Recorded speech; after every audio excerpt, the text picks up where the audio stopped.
Hey everyone, this is Don Maguccione back with more quick and accessible health and fitness tips. This video is to go along with a blog post about a pre-summer reset program that I've just wrapped up, 2 weeks.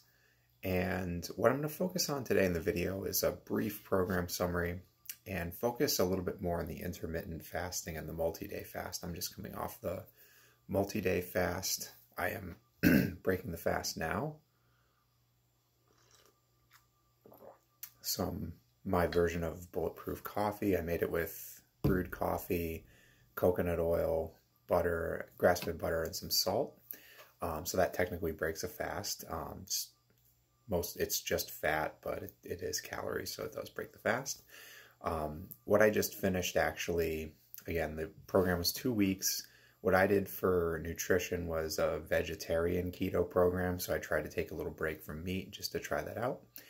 And what I also did was intermittent fasting, so shooting for 16 plus hours of fasting every other day. Some days it would be more like a 12 or 14 hour window. And then the ultimate goal that I set for myself was to do a multi-day fast, so 48 hours plus. And I was able to achieve that. So the other piece of nutrition, in addition to just eating keto, what I wanted to do was eliminate certain food groups and ingredients. So the key ones being added sugar, so processed sugar, grains, that's all grains, processed oil, so thinking vegetable oil, canola oil, all those kind of industrial processed seed oils, artificial sweeteners, alcohol, and meat. So I did pretty well. I would say there were only 2 days where I had a deviation from my plan. So going out to eat during the first week, I think there was some sugar in the tomato soup, had some bacon bits in the salad. You know, I could have planned better, could have avoided that, but it wasn't the end of the world. And Saturday, this previous week, had some company over, so had some meat there and also had a few drinks. It was early Father's Day, so I allowed myself that. But overall, I mean, stayed with the vegetarian, stayed with the keto, avoided those key ingredients. So felt pretty good about eliminating what I set out to do. And another piece of the program was daily exercise or movement. So even if it wasn't a regimented exercise day, doing something like yard work or stretching and mobility. So I was able to meet those goals as well. So blog posts will include a little bit more detail about the plan, some before and after information.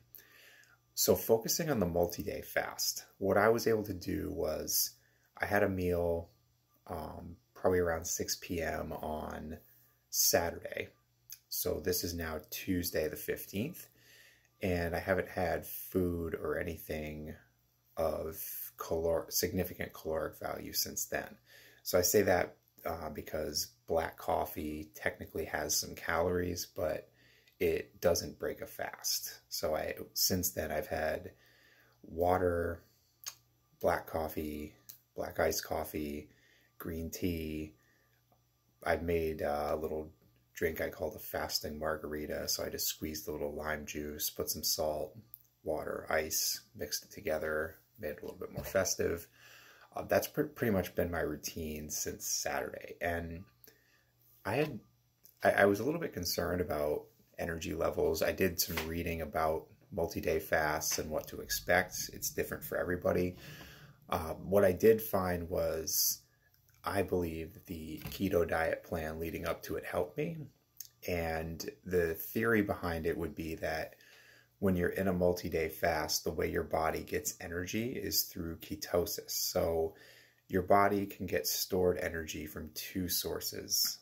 Glycogen stored in your liver and muscles, and that's converted into glucose, stored carbohydrates.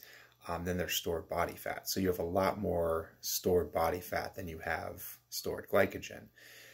The issue for most of us is that your body prefers to access the stored glycogen or just simply get the sugar from food that you're eating. It's a lot more readily available for use, and if your body's been conditioned with that pathway, then that's what it would prefer. So accessing stored fat requires your body to be in a state of ketosis, and that's sort of the namesake of the keto diet. The main purpose of the keto diet is not necessarily weight loss. It is to get your body into ketosis so that it is using fat for energy. So logically, if you're not consuming any food, at some point, your body's going to need to get into ketosis to sustain your energy. So I didn't test myself for ketosis, but after the first day, so I felt a little wave of hunger around when dinner time would be on Sunday. And what I did is I made myself a broth, basically, with salt, pepper, and some spices that wouldn't break the fast, and had that with some water and was able to be okay, get to sleep okay. And then the following day, Monday, I didn't notice any of those hunger waves or cravings, really. It was just sort of an entire day of sustained energy. I went for a walk. I didn't try to push the envelope on exercise, but felt sharp, felt like I had good energy. And my theory behind it is that I was able to achieve ketosis. So I feel like if I was in a normal routine right now, I could keep this going. Not sure how much longer I would do it, but I feel fine this morning.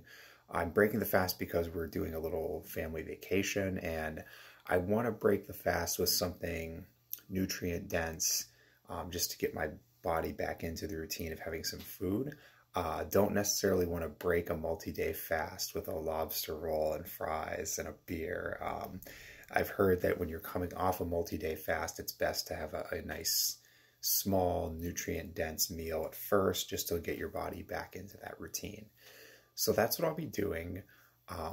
This might be an inspiration for future posts. It was definitely worth doing, worth trying. I mentioned this in the first blog post. I don't recommend just jumping right into a 24-hour or multi-day fast if you haven't been doing any intermittent fasting. Mentioned a resource. Dr. Jason Fung has a lot of good information about intermittent fasting, multi-day fasting, really how you can understand the science behind it and work your way into it, really. If you're eating 3 to 5 times a day and you're not really monitoring your macronutrients, and there's a lot of carbohydrates and some sugar in there, I believe you'd have more of a challenge getting into a 24-hour multi-day fast as compared to taking some inventory of what you're eating and then starting with a smaller fasting window, like a 12-hour.